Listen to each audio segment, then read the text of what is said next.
Victory gospel search விடுதலையின் சுவிசேஷ சபை வழியால் உங்களுக்கு கிருபையும் சமாதானமும் உண்டாவதாக.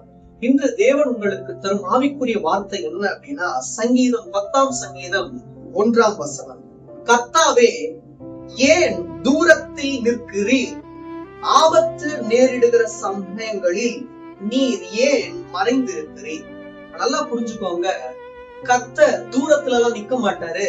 நம்ம அவர்கிட்ட கிட்டி சேர்றது இல்ல, நம்ம அவர்கிட்ட தூரமா இருக்கிறதுனாலதான் அவரும் நமக்கு தூரமா இருக்கிறார். நாம் கிட்டி சேர ஆண்டவராகிய இயேசு கிறிஸ்து நமக்கு தூரமா இல்லாமல் நமக்கு கிட்டி சேருவார். ஆபத்து ஏன் வருது? நம்ம தூரமா இருக்கிறதுனாலதான் ஆபத்து வருது.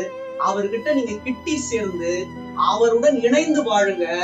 ஆபத்து வந்தாலும் அவர் நமக்கு தூரமா இல்லாமல் அவர் நமக்கு வந்து ஆபத்திலிருந்து நம்மை பாதுகாக்க வல்லவராய் இருக்கிறார்.